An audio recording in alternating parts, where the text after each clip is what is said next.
Okay, so hi, thank you for coming. Happy Thursday. Glad you're here. So yeah, so Lab 5 employee, we will probably, it's technically available, but again, I'm gonna assign you into groups as usual to work on it. So maybe don't start yet. You could, if you would like to, start on the homework for the bank.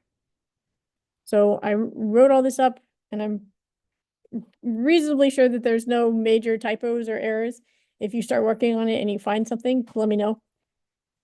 I had it in like a Word doc and then I converted it into a different format. So there's a chance that maybe I left something out or something's unclear. So as you're working, if that happens, send me an email and let me know. I'm happy to clarify. So the homework is assigned. It's due sometime at a later date. Let's see. Currently, it's due April 22nd, which is the Tuesday after Easter. So there's like the Easter holiday where the Monday, Wednesday, Friday people get 2 days off, but the Tuesday, Thursday people get no days off. So it's due the Tuesday after that. Um, Tuesday the 22nd. And so your job is to create a project which has a bunch of classes and interfaces. We'll talk about interfaces. And so some of these you can start with already. Like you could start working on the bank class. We'll talk about abstract classes in a little bit. But you can start working on what you know of how that works now. Interfaces, we'll talk about them. Interest checking account is a class, but it also it is an account, an interest-bearing account. So there's some inheritance there that you can work with extends. Platinum checking account is a type of interest checking account. And then we have the non-interest checking account, which is just an account but doesn't have interest. So once we figure out how the interest-bearing accounts work, the interfaces, then it'll start to come together. But your job is, I've given you this description, these specifications of here's what each of these files will be like. So your job is to take those words and put them into code. So to figure out how do you go from the specification to an actual code project. That's step one. The second step is to write a driver class, a driver file that tests basic functionality. So you've had all of your checking accounts in your banks and all that. And so just to test all the methods, make sure they work. So you don't need to use scanners for this at all. You can just, like in Eclipse, when we say person Bob equals Bob, and we can give him a address and an age without using scanners at all, that's what you can do for here. So you can make up your own data, but the functionality that's shown here should work. So first off, they print, here's all the assets, here's the total assets in my bank. And then I add interest, and then here's all the total assets in my bank, which in this case, let's see, Tony Stark and Patrick Hartnell have their balances increased by the appropriate percentage. That's step two. Step three is to create the UML diagram. So once you've made all those classes, then make the diagram and save that as a picture. If you have plant UML, then use that. Otherwise, draw it by hand and scan it. And then step four is to turn it in. So I've got the rubric here as well, in case you're wondering how we're going to grade it. And yeah, okay, so that's assigned some of the things we haven't gotten to yet in class. So feel free to skip over the parts that you don't know, but start working on the things that you do know. Any immediate questions?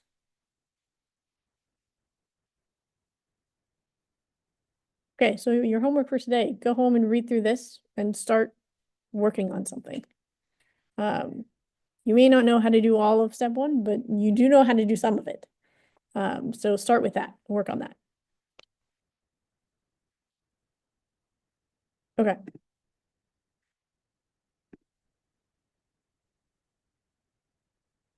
Slide direct, let me pull up Eclipse.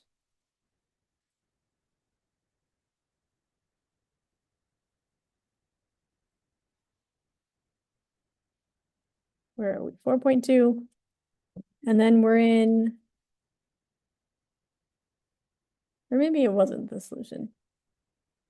But they both have employees. So, okay, so last time, oh, we started with person, didn't we?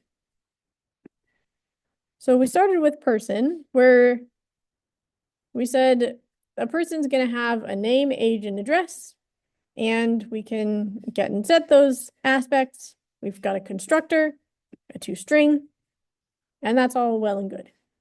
But we want to have another class, student, and later employee, that relates back to person, so that we don't have to redefine the wheel of saying the student has a name, age, and address.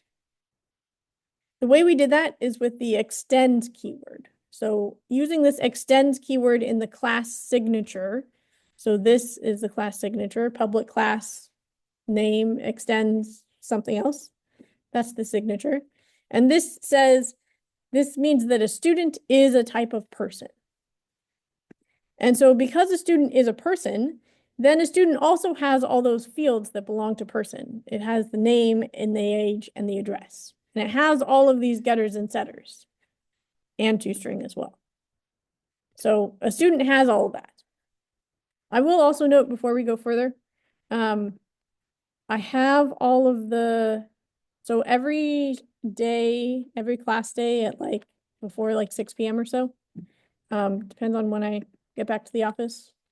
If you go to the lecture links page and like scroll all the way down to the bottom, you'll see the stuff that we did yesterday, and all of those Java files are there.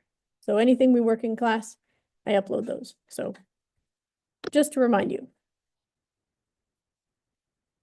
Okay, so a student is a person. We can add new fields. So we added GPA. We have to define our own constructor.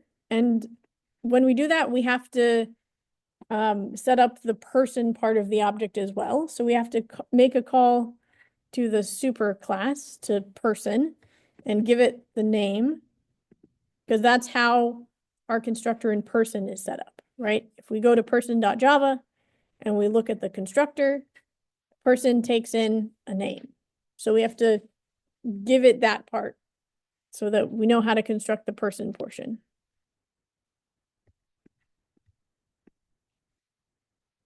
So then we can override methods to say, I don't want you to do what the person knew how to do for printing this object. I want you to do the student version. And so we override this and we say we print something else, something that's more applicable for a student. We can also have methods that weren't available or didn't exist in person. Right now we're reviewing what we did last time. We also had the activity where you try this again, but for an employee. And so we saw basically the same thing where we can redefine, here's what toString looks like. We can add a new method to work and increase the salary.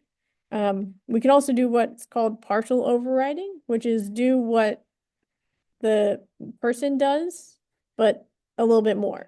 So adding I am an employee to the get name part.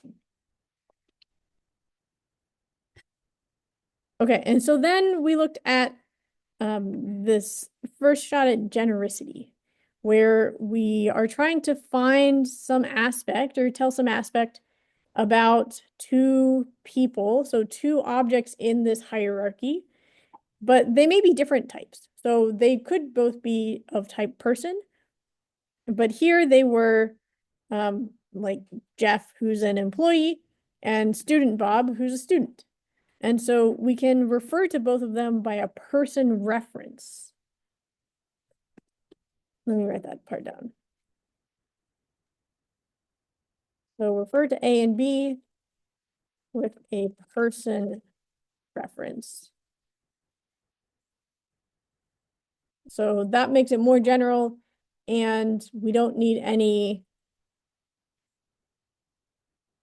combinations of person student, student employee, employee student, and all that. So if we can go up a level and be more general, then that's nicer for us as programmers. Okay, so that's where we left off. Any questions before we get back into it? All right, let's go.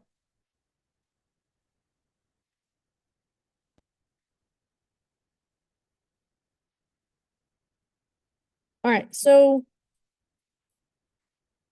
let me just review where we're at.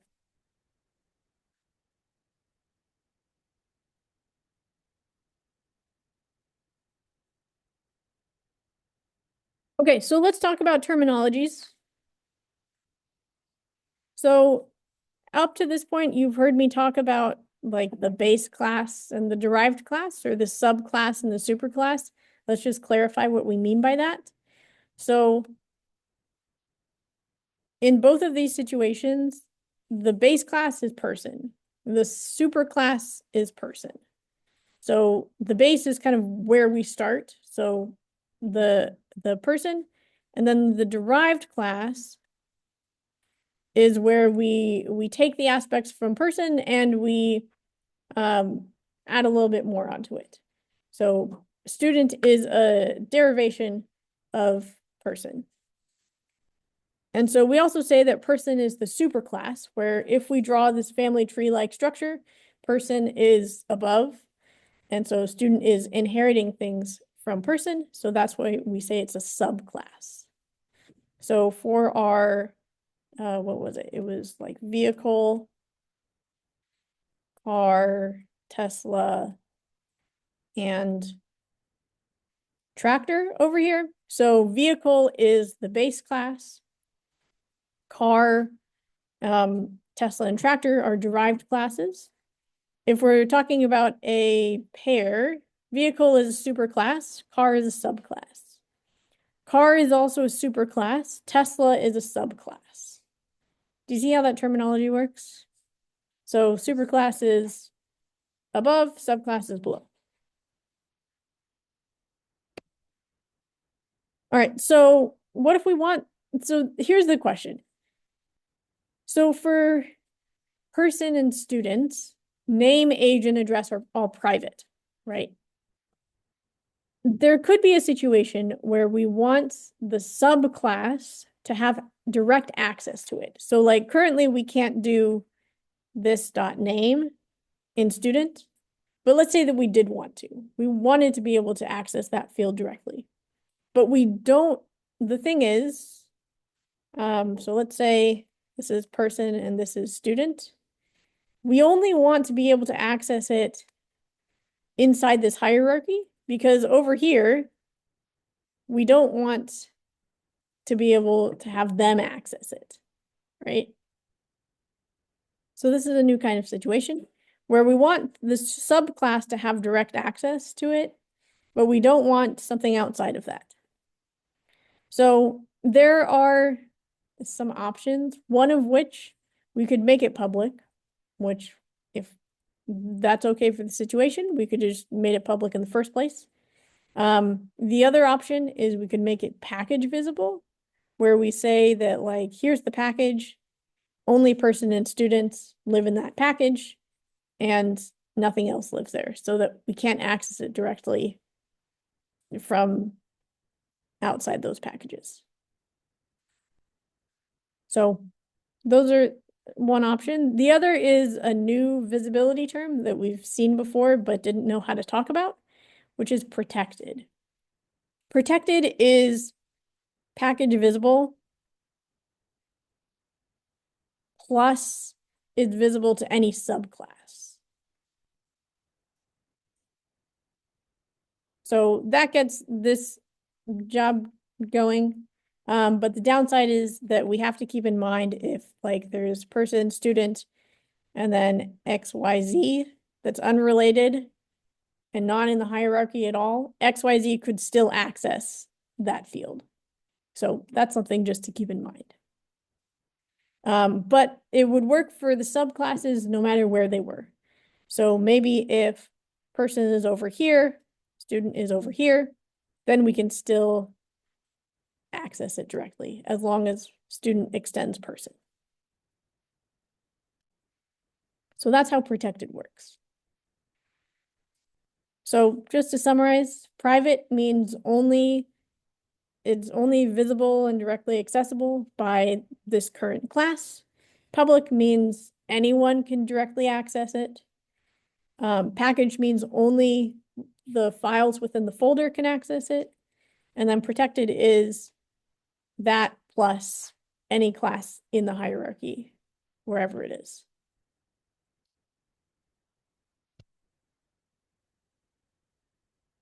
Okay, so now I've got problem 5 for you to turn and discuss with a neighbor. So let's say we've got a class like maybe we've got a class for a bank account, which may play into the homework. It's got a field bank account number and a method withdraw. Let me actually pull this up. 4, 5. So we've got a field bank account number and a method withdraw, and maybe any other fields or methods as you feel are needed. Talk with your neighbor, which of these should be private? And is there a situation where you might think that this field would need to be protected? Or could there be a situation where that might be warranted? Okay, turn to your neighbor, talk about it.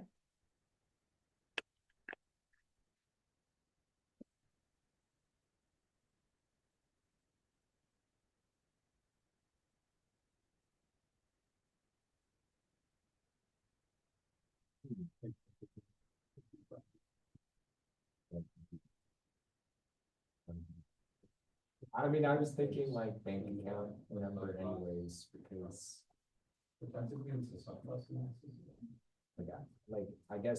was thinking like, you don't want like that to be like public, like what everyone's like bank account number is, you know. But then I was also momentarily confused because like, I was also thinking, oh, well, maybe you don't want everyone to access the withdrawal. But then I came back to the bank account number afterwards.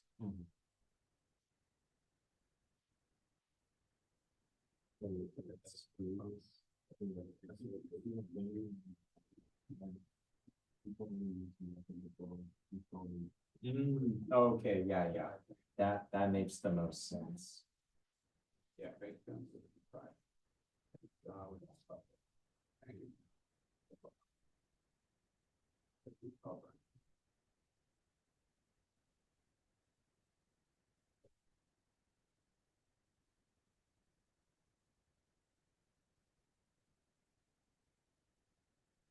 All right, what are your thoughts?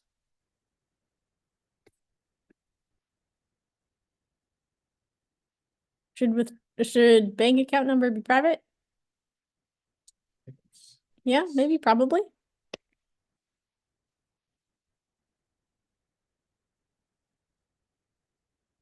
What about withdraw? Because we need other people to be able to withdraw from an account. Is there a situation where we maybe would want to be able to directly access it?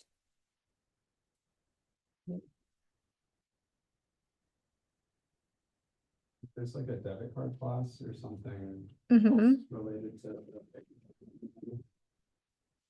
Yeah, and so this sort of idea also follows with the homework assignment. Let's pull that up again.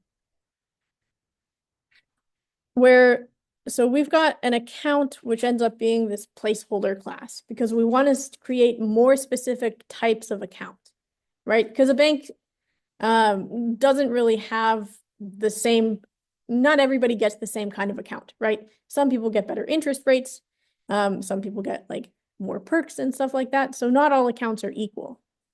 And so because of that, we create this hierarchy where some accounts, like the interest checking account, it's an account, so it extends the account class. But it adds interest. And so maybe there's something that, like, for this example, there wouldn't be, but maybe there's a situation where the interest checking account does need direct access to the account number. Like, maybe I could see something like that. Maybe like, I don't know, for the platinum checking account, like direct help for given this account number. Like you get to have a call from an employee immediately. And maybe that's based on your account number. I don't know. So I could maybe see an argument for where some piece of information, which ordinarily we would say, no, you don't, no one else needs to know this. Maybe it could. Okay.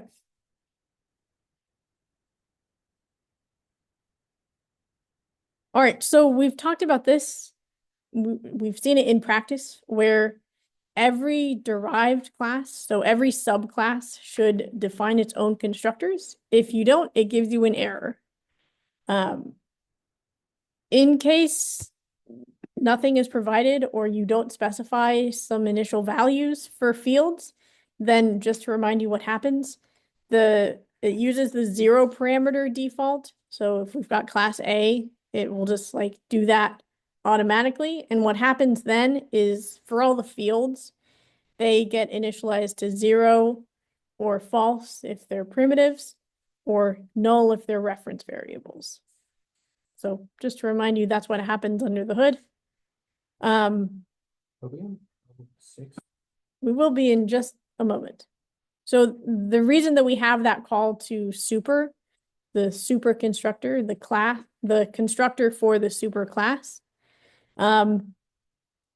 So we need to construct what the inherited portion first. So for student, we need to construct the inherited bit for person.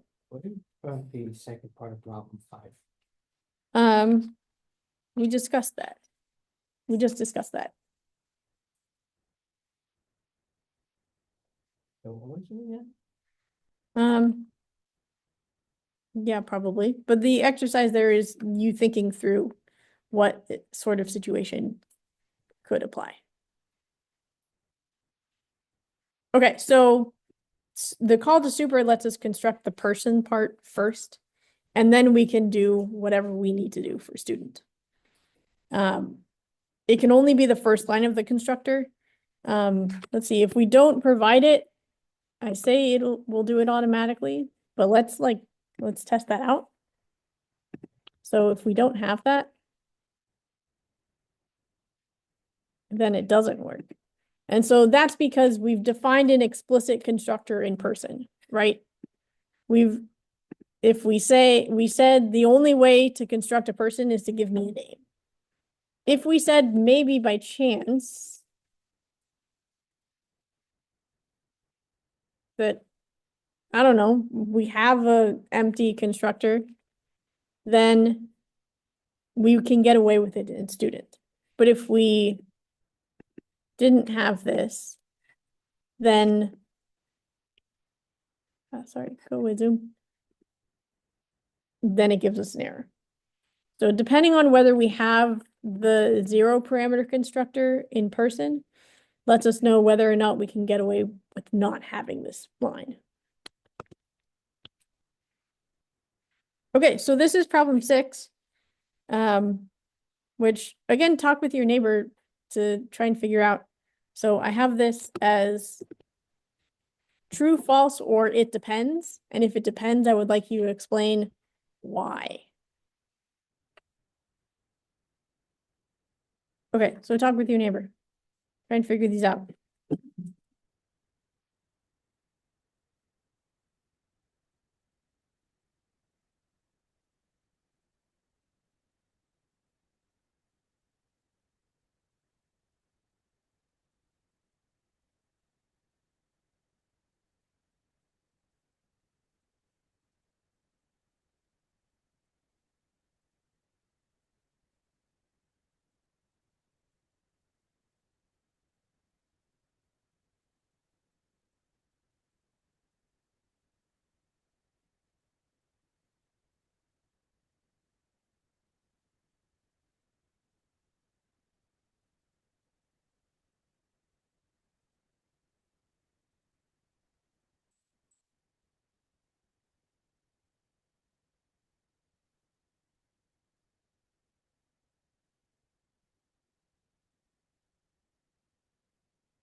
We'll look on the packet right now. Oh. We're on problem 6. Did you get my, you know? I did, thank you. Like, for that? Okay. You doing it? Okay. Probably not. Oops. You can also learn stuff now. All right, let me redo attendance now that we're all here, or more people are here. Aaron is here. John is here.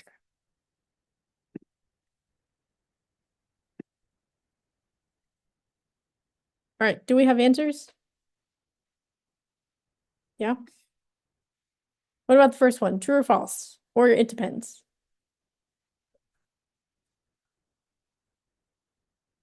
Yeah. False.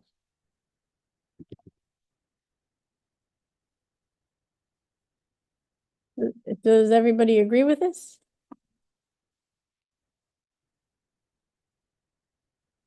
Yes? Yes? Okay. Yeah, because like student needs a constructor. Java knows how to set up my class if I don't have a constructor. Give me a thumbs up for true, thumbs down for true, for false, or sideways thumb for it depends. Okay, I see thumbs up. Or I think I would actually probably say it depends. Because if we didn't have a constructor in students, that would be a problem. So it depends on what the class is, where it is in the hierarchy. If student was a base class, then yeah, it would just assign it, it would just give me, you know, the 0, false, null. But if it's a subclass and I have this sort of situation, then I do need to explicitly define a constructor. So the answer for this is it depends. And I would also maybe say like, maybe this would be it depends as well. Like if the superclass has a 0 parameter and subclass doesn't have a constructor, maybe that works. So I think there could be a situation where this is not always false.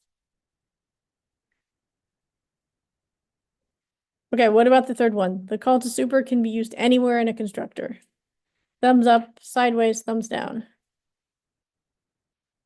2 immediate thumbs downs. 3, 4. Yeah. So one is for sure false.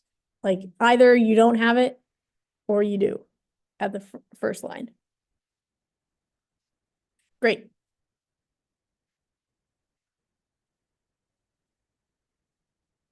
All right, so we have a new word, final. So currently the derived class is either going to override things, specifically methods, or accept the ones that came before. So for example, in person, we have like get name and toString. And in students, we're like, okay, that's fine with get name. I don't need to change it at all. But we redefine toString. We say, I want to do something different for this one. So either we override it, which is what we do for toString, or we accept the base class thing unchanged. If we don't want someone to be able to override it later, then we say that this thing is final. And so this can work for methods, it can work for fields, it can also work for classes. So a final, I don't have it written here, but a final field is where we say, typically in classes, you'll see like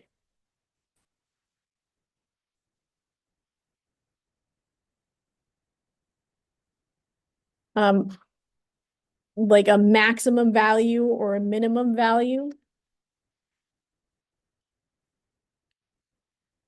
So let's say min GPA. No, don't go all the way down there. And so what we'll do is we'll say private, final, whatever the type is, or maybe it's private, maybe it's public. And we'll define what that value means right here and now. So max GPA, maybe we want to set it to 4.0. Min GPA is 0.0.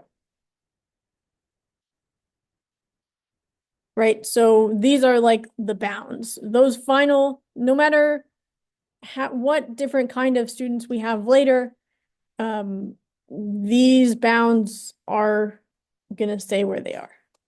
Although nowadays with like AP classes, I don't know, maybe the max GPA is 6 or something. In case later we want to make like an honors student who can get above a 4.0 GPA. So yeah, so final means this is a field whose value is fixed and will not change. And I believe in, what was it, lab 3? Let's see if I get it right. Oh no, it's just static. Never mind.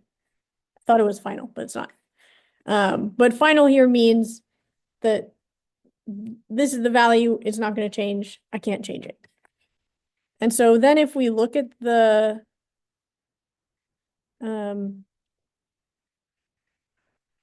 oh, it doesn't show up here. In the lab, you'll see a final variable that gets underlined. So max GPA and min GPA could be underlined, but also generally final variables are all caps. So final fields are all caps. So if you see a field that's all caps, then that tells you, oh, it's final.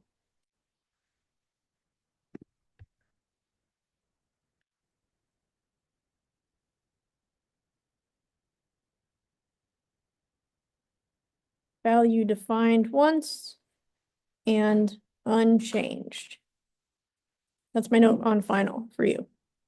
Okay, so that's final variable field. For a method, that means you cannot override this field by any subclass. So if you extend this class and you try and, let's say we make get name final, that means students can never change what it means to call get name. So it cannot be overridden. The fancy term for that is that its definition is invariant. So we'll always know what it does. It can't change. So that's a final method. Trivial setters and getters. So I think I made get name. I overrode get name somewhere. But if we want, typically I feel like if you want to make the trivial setters and getters final, those are good candidates for that. If we know that we don't want to change what it does later. So we can add final just before the return type.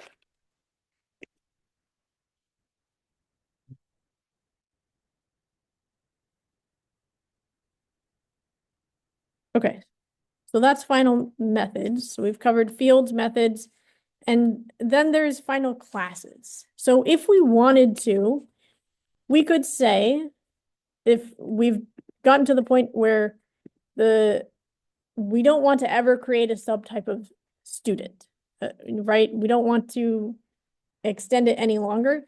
We can say that student is a final class, where that means later we cannot say student extends person.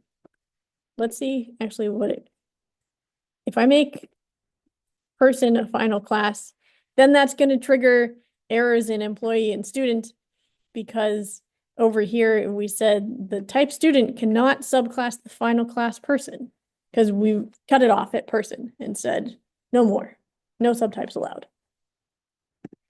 Okay, so I'll undo that.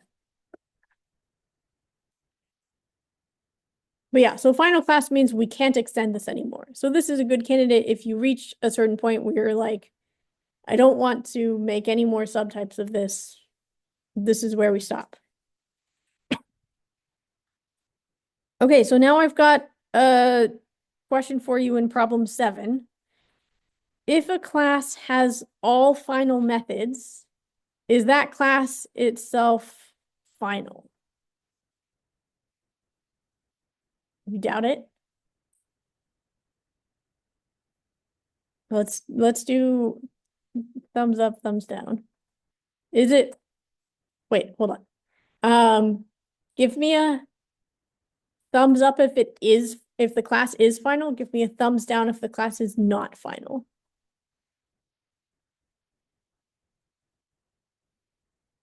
Okay, so majority thumbs down, some thumbs up. The answer is that it is not final. So if, let's see, I want to draw something. So let's say we have a class that all of its methods are final. If all of its methods are final, but the class itself isn't final, then wouldn't that mean that you can still call the class? It's just that you can't modify any of its methods. Yeah, so there's a scenario where as long as we don't have the final word here, as long as we don't have the word final here, then we can extend it. That just means we can't edit or override any of those ones. We could still add our own, but we just can't edit the ones from the superclass.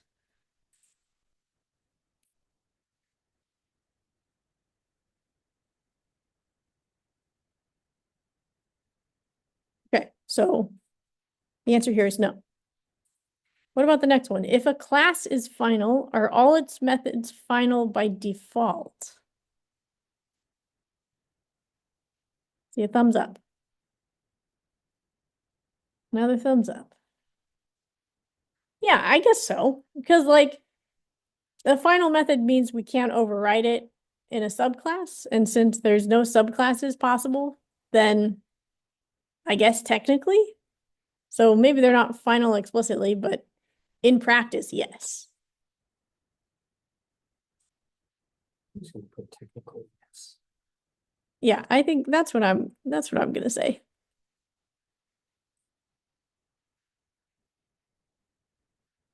Cool. All right, so we talked about partial overriding, which is where we want to override something but not do that entirely.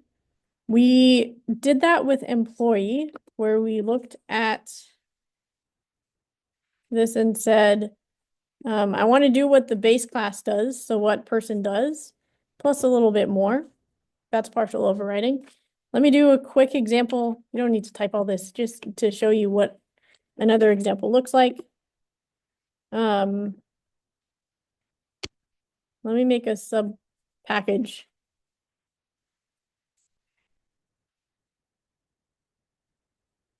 So, let's see.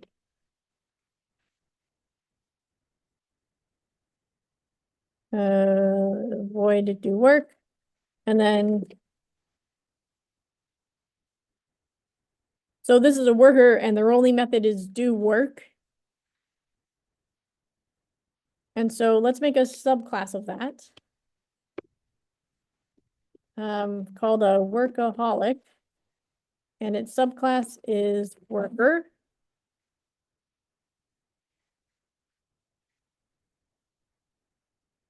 So workaholic extends worker.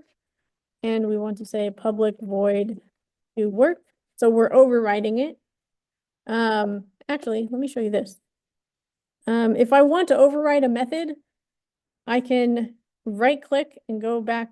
Remember our good old friend source or source action if you're on VS Code. There's an option to override or implement methods. So let's do that. And so we see that do work is a method that belongs to worker, that we can select that and say okay. And so here we have the override where we say do the work, and it already inserts for us super dot do work. So if we wanted, we could delete it if we wanted to do something completely different, or if we want to do partial overriding, we leave it. Partial override. Leave it, and then we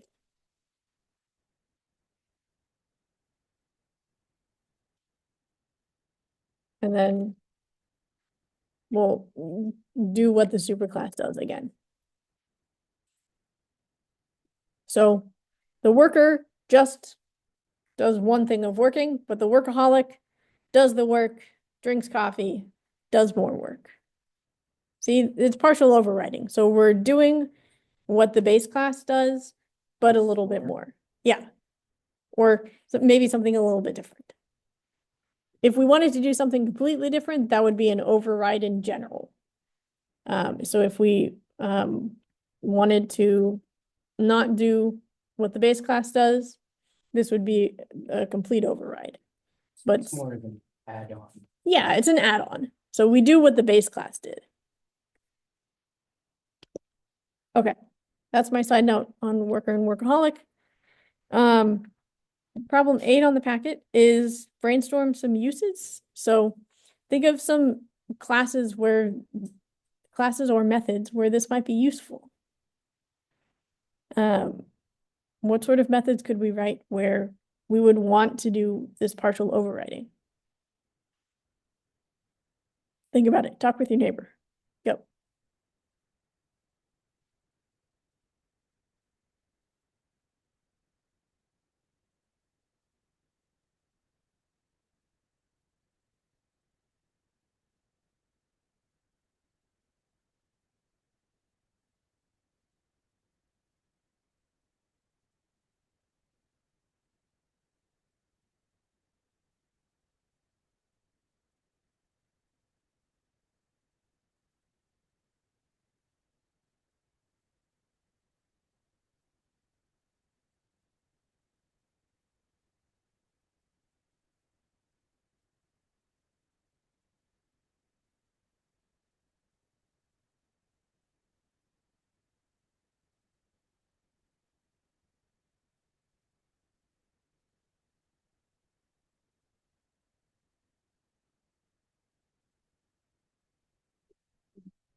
Yeah, I guess that makes sense. I'm kind of thinking maybe like for password type stuff, but I could be wrong.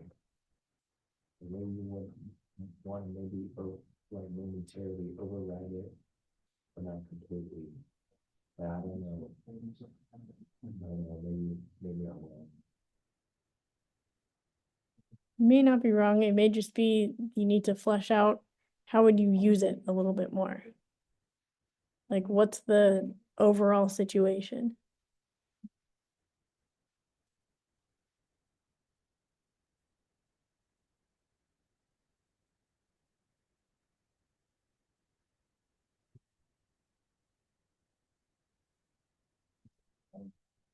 Something like car, for example, and then the car. You just have to set up a paper car desk and then add features onto it. No, that kind of thing. I just wasn't sure.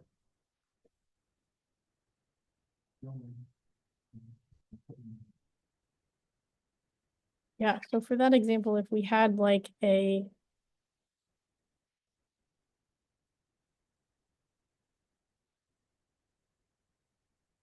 maybe like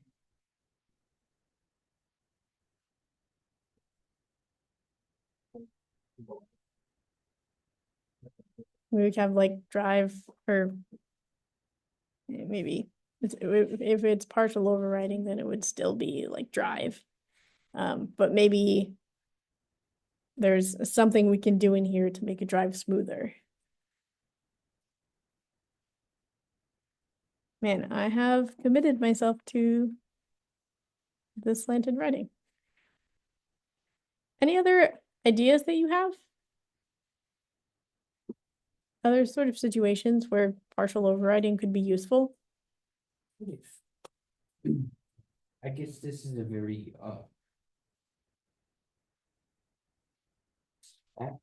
example, but say you have say you have oh I know. Let's see.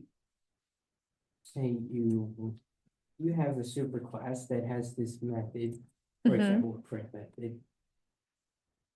And it doesn't have to be a print method, but Or yeah, so We can- some method that does something. yeah, and one of its subclasses does that thing, but it also has a counter for how many times that specific subclass does it.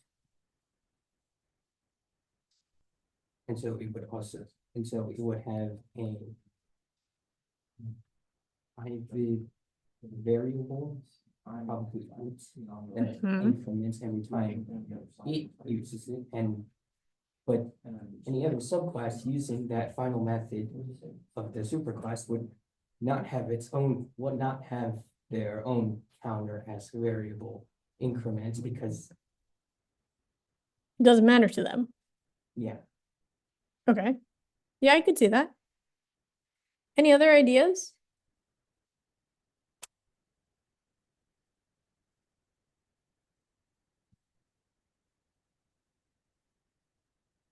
All right, fair enough.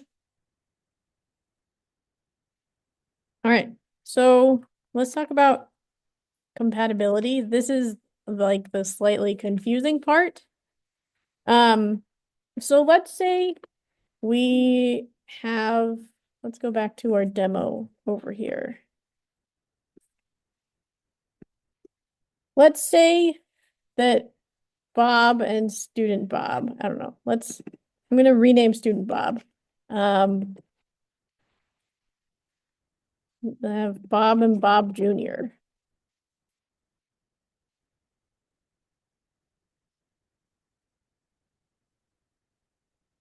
And so let's say we've got this family.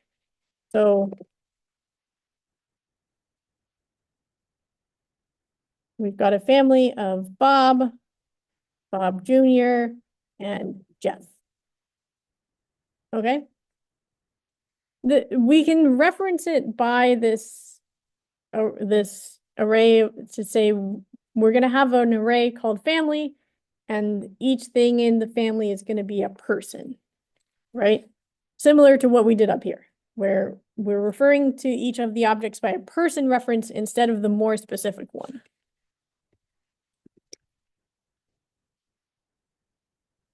Okay, so let's say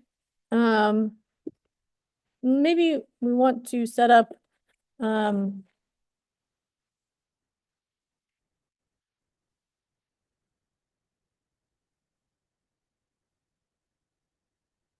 maybe we have a company where we want to say, here's each thing in the company. And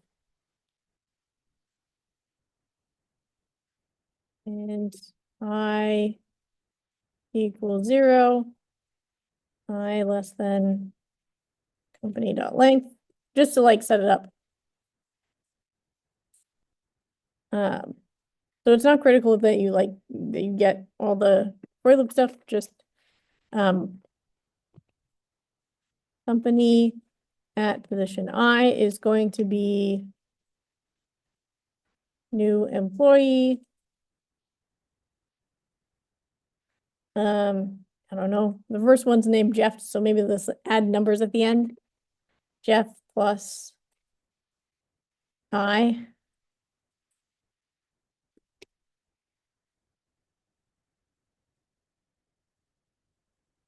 So then at the end of these, so what we're doing is we're making an array of employees, and at each step, we're going to put in an employee, right? This should work. I'm going to change things around here. So again, don't feel like you need to copy this all down. This is for demonstration. So if we change employee to person, it should still work, right?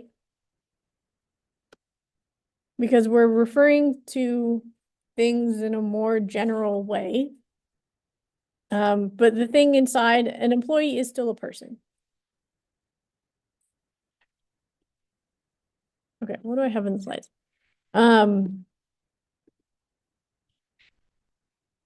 We could also do something like this. So just to kind of show you what's possible and what's not.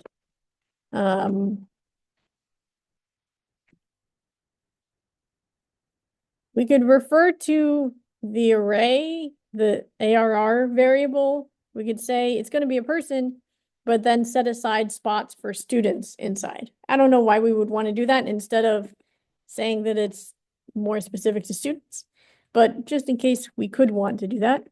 And then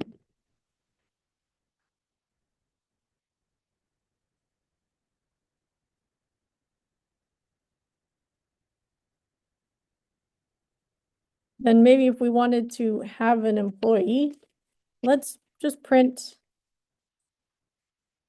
that thing just to make sure that it works.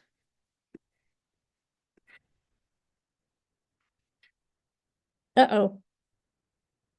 So it didn't give us an error when we said that Joe is going to be an employee. But when we print it, let's see, what line does it give us the error? So peopledemo.java, line 32. So it does give us an error in execution when we try and set our Joe employee to be in that spot, because we've said that those spots are only for students.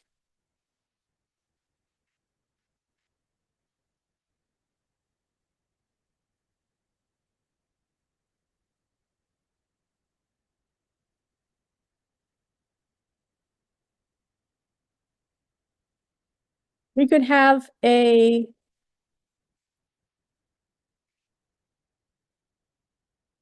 we can do it kind of similarly. So if we wanted to do an array list, we could make an array list of persons, which is kind of like what we have on the left-hand side.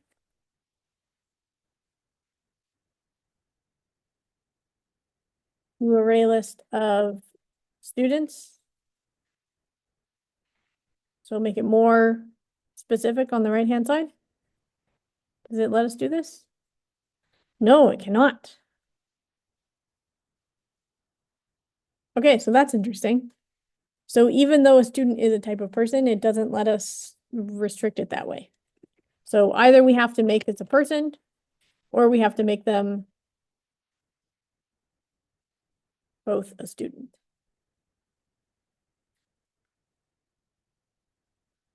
Okay, so here's an example. So I've got my family of Bob, Bob Jr., and Jeff. Let's say I want to go through that list. So go, that's not how we do comments in Java. Go through family array. And let's say, why does it think I'm singing? I'm not singing. So we want to go through the array, and if it's just a person, print their name. If it's a student, print their GPA. If it's an employee, print their salary. Or whatever you've got set up for employee. All right, so let's do that. So we'll use a for each loop. So for each person in my, or no, we have to say this is a person in my array family.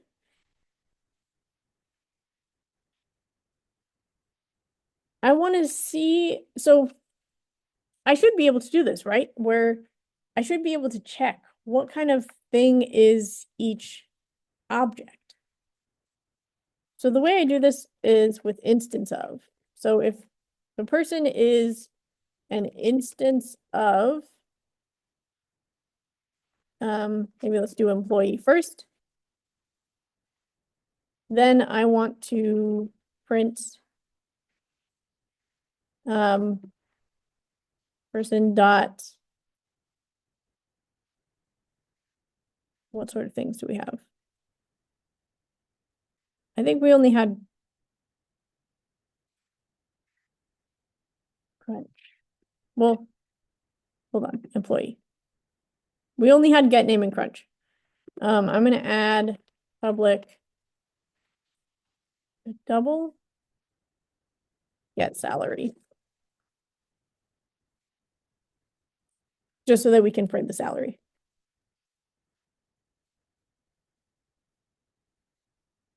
So if it's an employee, then I should be able to type get salary. But what's the problem here? It says the method get salary is undefined for the type person. Why is that?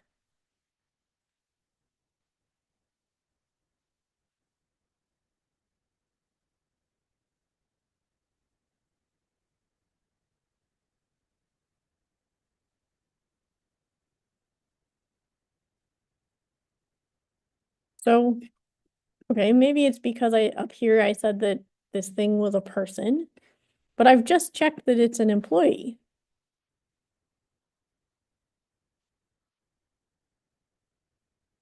Remember all the way back when I said the words Java limits implicit typecasting? Like one of the first couple days, where if we were doing like division and we wanted to save it as a decimal, it won't do that automatically. We have to say, no, for real, I want it to be a decimal number.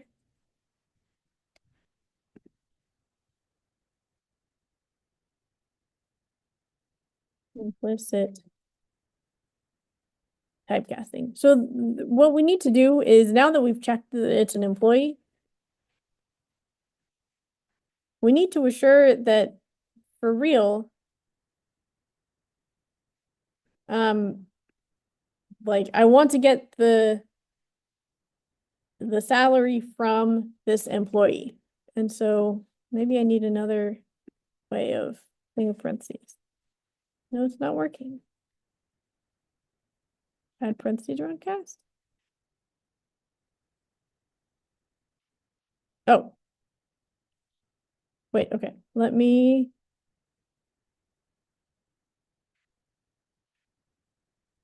Okay, so this is what we had just before. I think I have to do.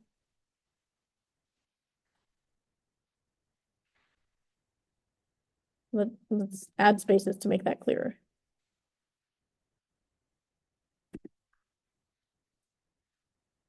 Maybe I need to do more.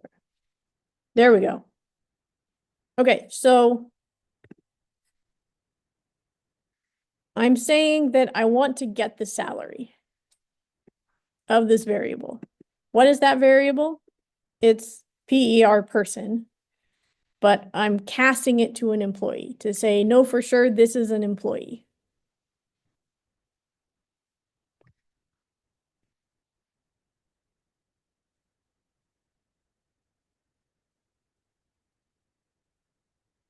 Okay, so does this really give me an error? I think we should be okay. Let's test it out. Okay, so I'm going to comment out the line that gives me an error. Maybe we'll say this is the family meeting. And so now we can print, what's his name? Jeff. We can print Jeff's salary. And so in this way, we can refer to Jeff as an employee. Let's try again with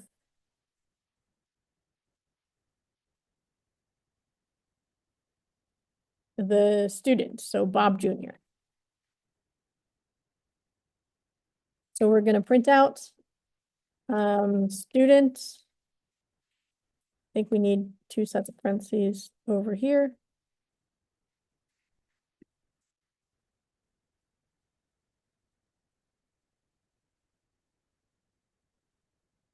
We also not have a get GPA.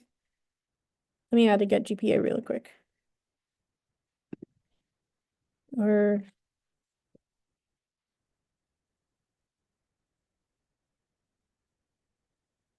return GPA.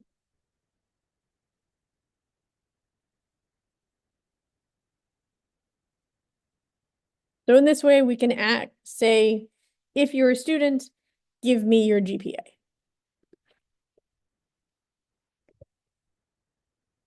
Otherwise, we'll just print the name. Okay.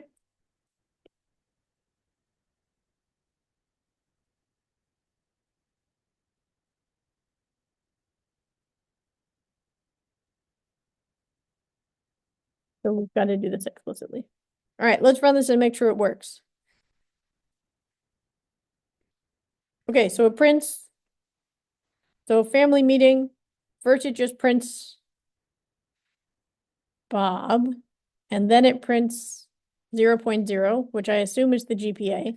Let's set Bob Jr.'s GPA to be something more exciting. Oh, we don't have a setter in there either because I was being fast.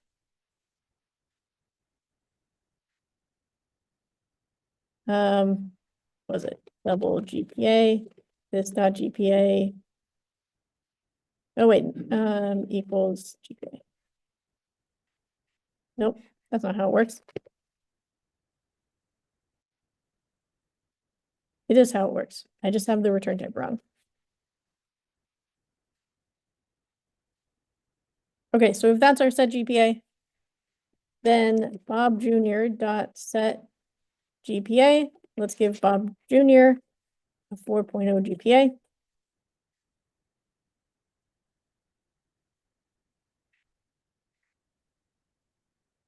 And then we should be able to, so family meeting first prints Bob, which just prints the name. And then it prints student, and then it prints salary, but it also prints Jeff's name.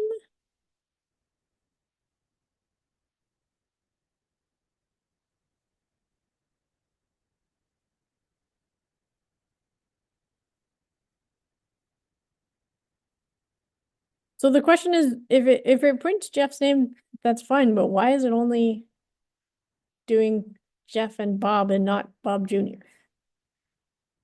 Let's make Bob Jr.'s name more distinctive. Okay, so Jeff is an employee. We've added Jeff to the family.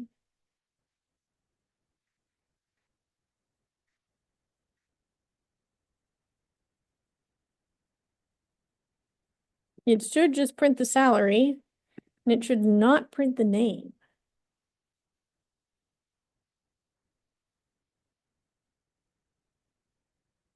Any ideas? So the answer to the problem now is no.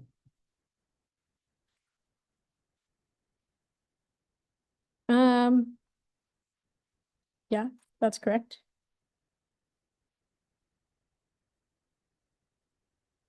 I'm honestly not sure why this is happening. Oh, wait, no, I know why this is happening. It's the way we've structured our logic. So remember, we've got either ifs or else ifs or else. So this is one block of logic.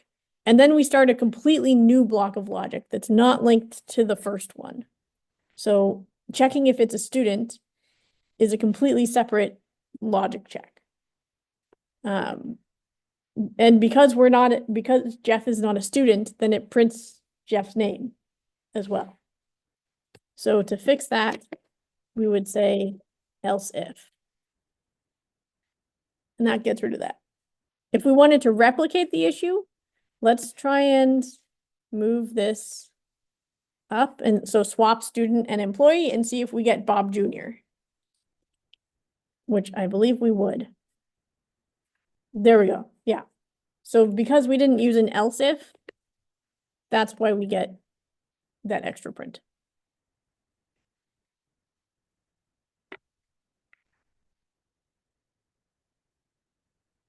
Okay, so that's typecasting, which you may need to know for the future. Any questions on that before we keep going? All right. Yeah, so I don't really like this aside, but in general, you should make sure that things are type compatible. So if you are doing something like this on a more complicated basis, make sure you understand which things are compatible. Because if you had like so we have person, we have student, we have employee. Maybe we have like student worker, but student worker is not type compatible with employee. So we need to make sure that we're referencing both by the person type. So remember, we can't like go across here. We have to make sure we go up the tree and refer to it by that more general type. Okay, let's take 2 minutes for a stretch break and then we'll talk about abstract classes. Come back at 4:32. Or turns out to be 1 minute.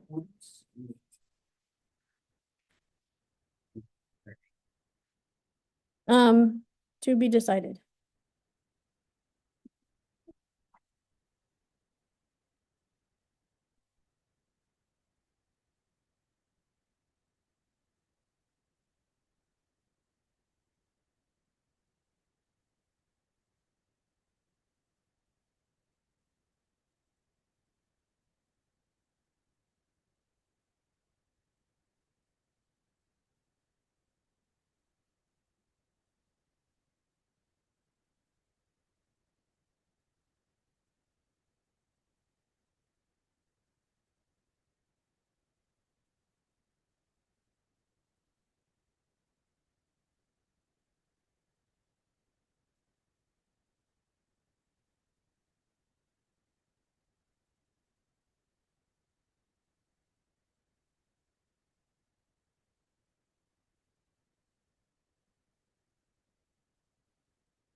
All right, 30 more seconds.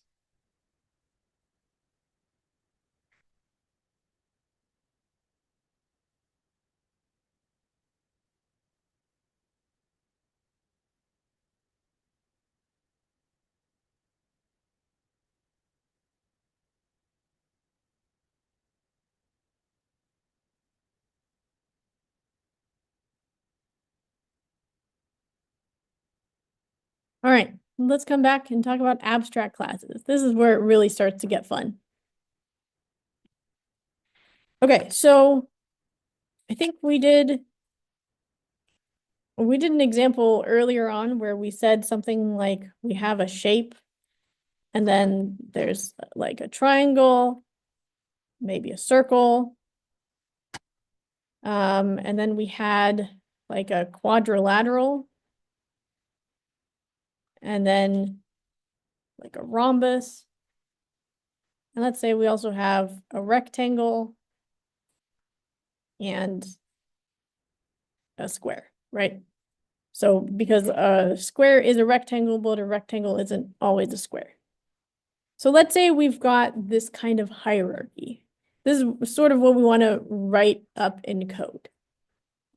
But there's a problem to start with this, where we've got a lot of options for fields that we can do. So like for a triangle, they're defined by like the number of sides and the angle between all the sides. And that kind of goes for all of these too. Maybe the quadrilateral has the sides is fixed at 4 and that's final. For the rectangle, we care about the length of the sides.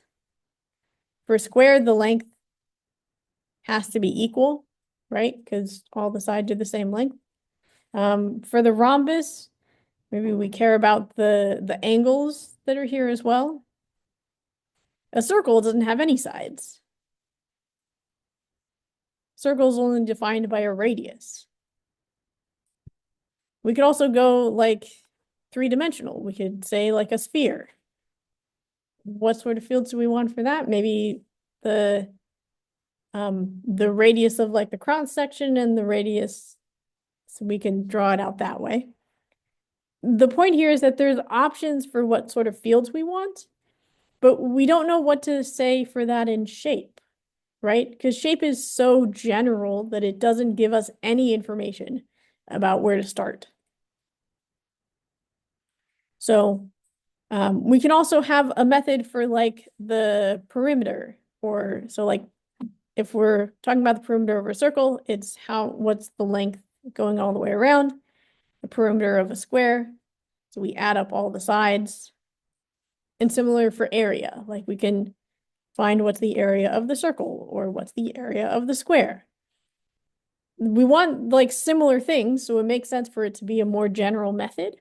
But in terms of how we're going to calculate it, I have no idea. Right? Because the way to calculate the area of a triangle is different from how you calculate the area of a circle, which is different from how you calculate the area of a square. Right? So this is our problem. And let's specifically look at like area. So area is designed to be this sort of placeholder method where we want to have a shape and say that every shape's going to have this notion of area. Or if we include three-dimensional, maybe volume. But we don't want to create any shape objects, right? Shape is too general to create a shape object. Whenever we talk about shapes and like a particular shape, we need to be more specific about what does it look like. The purpose of shape is to exist as this common superclass of all the others, right? The point of shape is to be fixed in this portion of the hierarchy. So one option is if we've got our area method, we could just like return -1, like have this method and say return -1, and that means that all the subclasses need to override it. But that's not a good strategy because remember when we override something, we could override it or we could not. And so that runs the risk of maybe we're over in rhombus and we forget to override area. And so we get -1. That's an issue. So that's kind of where we're coming from. So the purpose of shape is to be this placeholder class.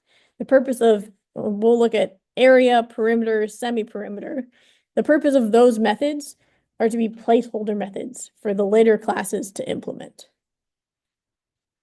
So the way that we make it a placeholder is with the word abstract.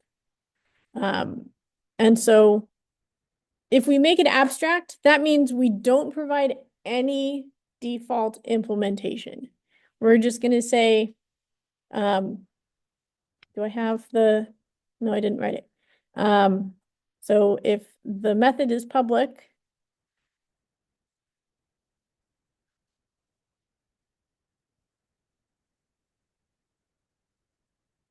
this is what it's going to look like. We're going to come up with an example. But that's what it's going to look like, where we're going to say the area is in fact abstract, which means anything that extends the shape class needs to say what area means. So let's make an abstract class. Let's make shape abstract. Okay, so I'm going to put this in. So I'm going to put this in a sub package, which is like a folder within a folder. And so the way I do that here is I type dot, and then I'll say shapes. If you're in VS Code, you can just like create a new folder under whatever U4.2, and then create a new class in there.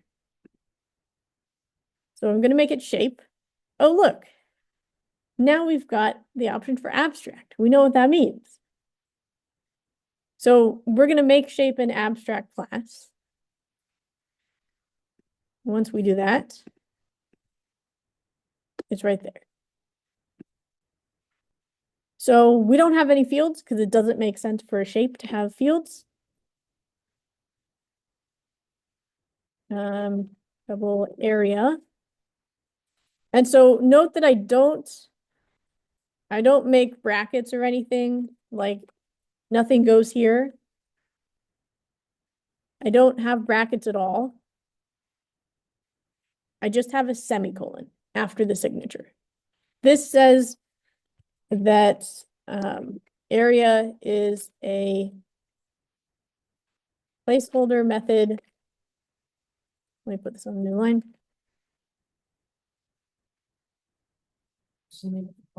Shape.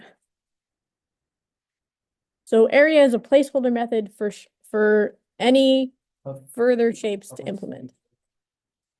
No, I don't have one here. So let's do that again for there's perimeter and semi-perimeter. So public abstract double perimeter, which also doesn't, I wrote the brackets on accident because it's habit now, but we don't need any implementation for an abstract method.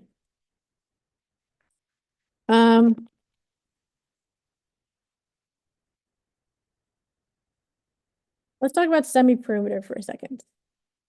So for a shape, perimeter is like you go all the way around. And the way you calculate that can differ based on what shape it is.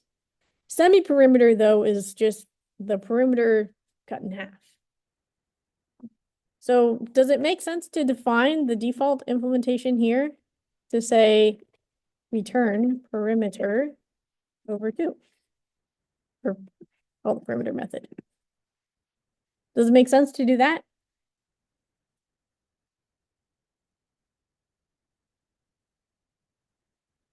I think so. And even more so, I think it makes sense to make this method final because we always know what semi-perimeter is going to give us. It's always going to be this over 2. So here's a good candidate for a final method where we're never going to change this. So just make it final and don't risk anybody later deciding, oh, I'm going to redefine what semi-perimeter means. No.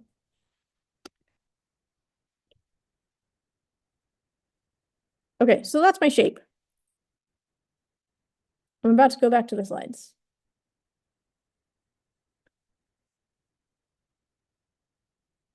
Okay.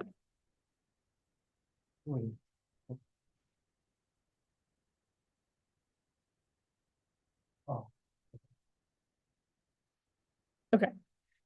All right, so making this method abstract means that any subclass has to implement it eventually. The requirement is that if there's at least one abstract method in a class, it makes the class itself abstract. So there's at least one abstract method here. If we tried deleting the word abstract from the class signature, it gives us an error saying the type shape must be an abstract class to define abstract methods. And it makes sense if you think about it, because if we have a class, we want to be able to make objects of it. And if we have a method for whose implementation doesn't exist, I don't know how to make an object that could use that method, right? It doesn't make sense to have just like a secret method that technically exists, but I don't know what to do with it, right? So we need to make, if a class has an abstract method, it must be abstract itself. And so that means that if, let's look at our thing over here. So shape ends up being abstract. So a triangle or circle, that probably makes sense to be a concrete class. So we would define what all those mean. But for a quadrilateral, that might end up being abstract as well, because depending on what the shape looks like, we may not want to define what area means or what maybe perimeter works. But area, I think the calculation changes for like if you're a rhombus or what's this one called? Starts with a T. Trapezoid. Right, so the area calculation changes depending on what kind of quadrilateral you are. So maybe this would be abstract as well. So so the point is, for quadrilateral, we can pass it along, like, I don't know what that means for me, I'm gonna kick it down the chain.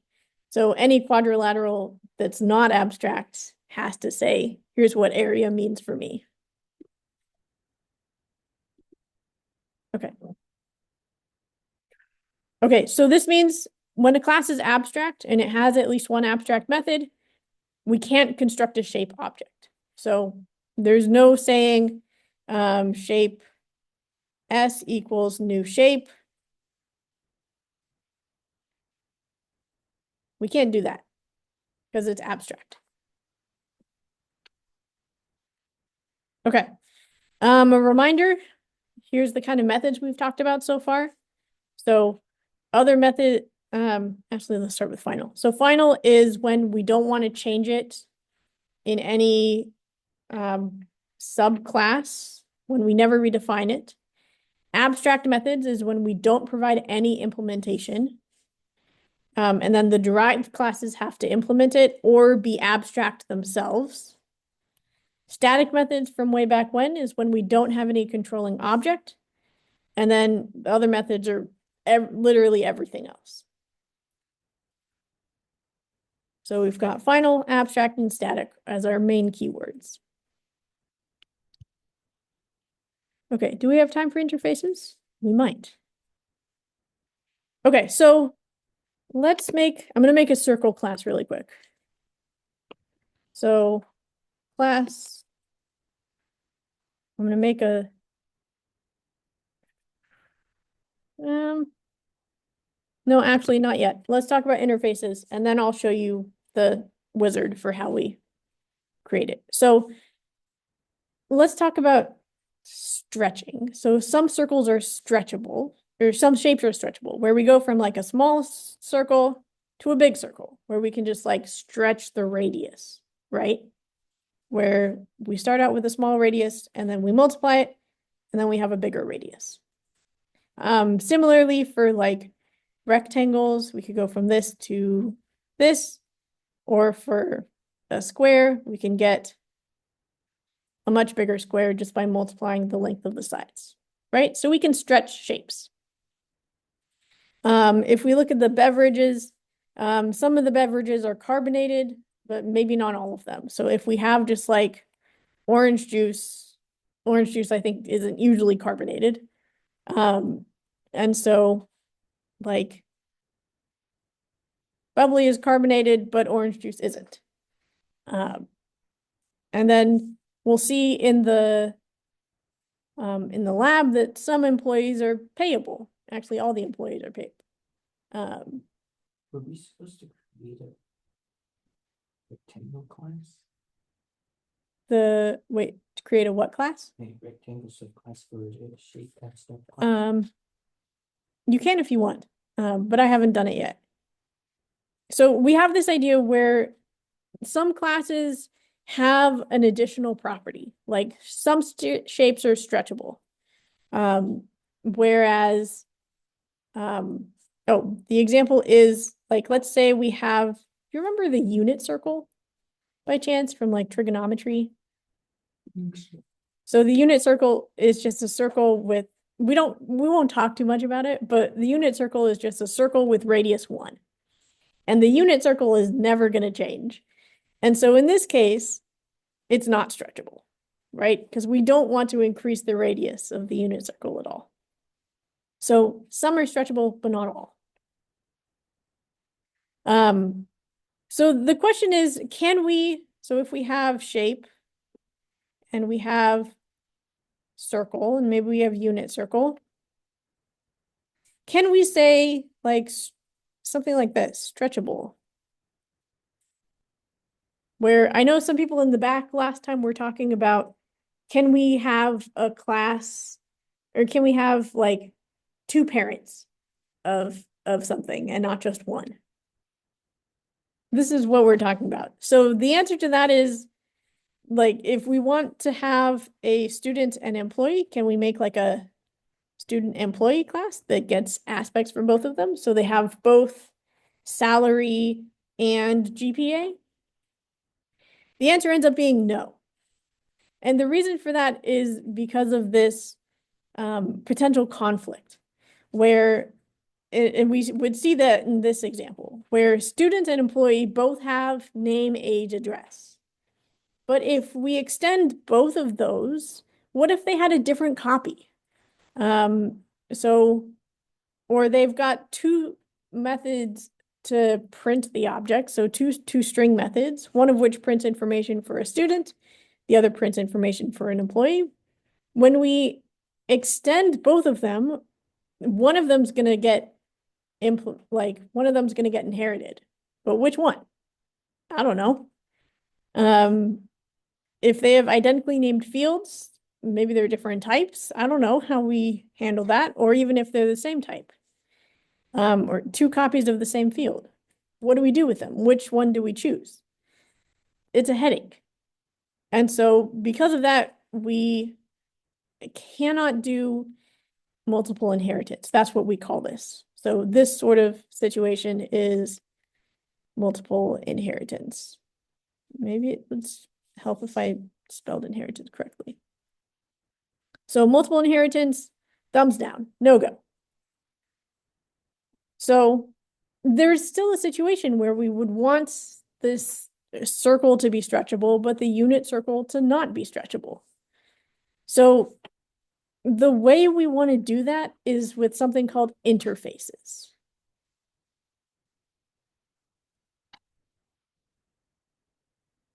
Okay, so an interface is a method contract. So you think of so like if you go and get a job and they send you a contract that says you're going to do this work for this amount of money from date X to date Y, right? So it's a contract to say this is what I'm going to do in this job. And a method contract is basically, here's a list of methods I want to have implemented, and I'm going to implement them. Or maybe if I don't want to implement one, I'm going to leave it to a subclass later on to deal with. That's a method contract. So it's just a list of here are methods I want to have implemented. These methods in an interface are implicitly public and abstract. So you will very, very rarely see any curly braces to define implementation. So for the vast majority, they're going to be abstract. So you just say, here's the name of the method, here's the method signature, semicolon. That's it. That's typically what interfaces look like. If you do need to have implementation, you can use the default method for the default word, and then you can provide some implementation. That's rarer. In the homework and in the lab, you won't see default methods. So they will be implicitly public and abstract. Implicitly in your interface, all the definitions are public. So you don't need to specify public because it's assumed. And again, you can have fields or variables, which would be instance data, but those are implicitly public, static, and final. This is also not done very often, but it could be. Okay, so that's about interfaces. Let's make an interface. Let's make stretchable. Okay, so I'm going to get out of that. So I'm going to go to new, the new wizard, which I do Command N, or you can, however you usually get to this spot where you're selecting things. Oh, look, it's a new word that we know what to do with now. So instead of class, like I usually do, I'm going to select interface. And click next. And it looks pretty much like I'm setting up a class. There's maybe a few less options.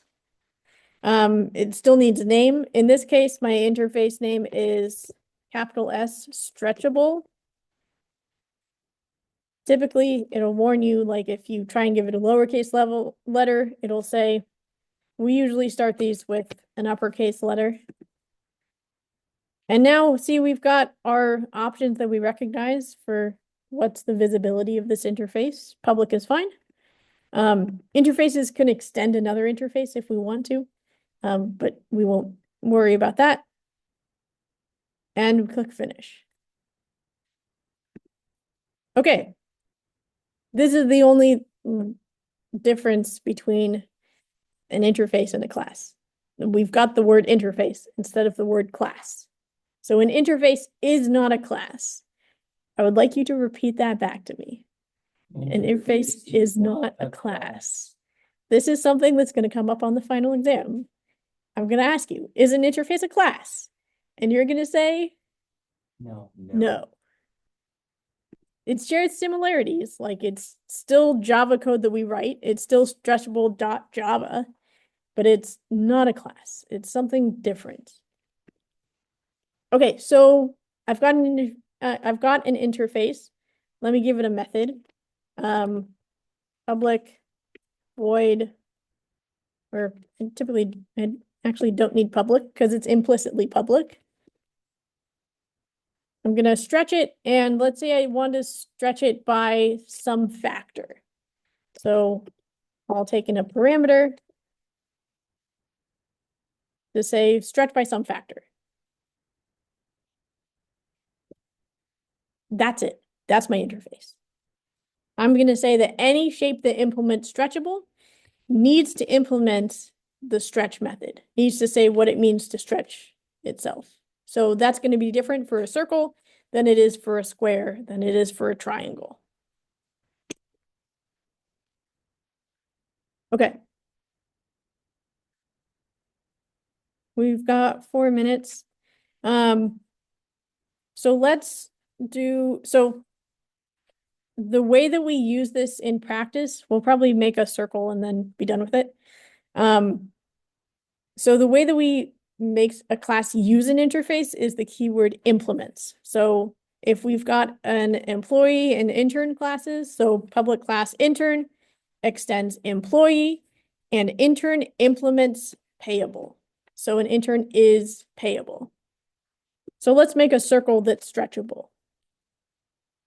So I'm going to go and make a new class, a class this time, not an interface. And I'm going to say it's a circle. And its superclass is a shape, right? Because I want it to be part of this hierarchy. And its interfaces, now this is another thing that we know how to use. An interface is stretchable. So you just start typing and then it comes up. And then, okay. So now I specified, here's the superclass, here's the interface. Classes shape. Yes. We probably unchecked. Yeah. And so here's the option where I recommend, so this inherited abstract methods, we also know what that means now, where we want to get the methods from shape that we haven't implemented. And so it can just add those for us automatically once we create it. So let's leave that checked if it wasn't already and click finish. Oh, look, circle extend shape, implement stretchable. And we've got overrides for all of our methods. So we've got not only area and perimeter, we've also got stretched, which comes from the interface. Okay, so I'll leave it there for now. Next time we'll implement. To add the interface. That's okay. You can always manually type later implements stretchable or implements the name of the I interface. did, but it gives me an error. What's the error? Add unimplemented type circle must implement the inherited abstract method stretch double. Uh-huh. So that's what we talked about, where for stretch is an abstract method. And so circles either got to implement it or be abstract itself. So that's what the error is telling you, is asking the question, do you want to make circle abstract or do you want to implement this method? Okay, so for active learning today, if you would submit shape and stretchable, whatever you have, if you would submit both of these files to that assignment, then we'll call it good. So this is shape and stretchable. And just submit the .java files, don't bother zipping it or anything. And we'll call it a day. All right. Yeah, pull up stretchable. Yeah, so once you do that, you're good to go. Please start working on the homework. Yeah, I think now we've talked about interfaces, we'll probably finish this up next time and then work on Lab 5 on Tuesday. So look forward to that. Thank you, and I'll see you on Tuesday.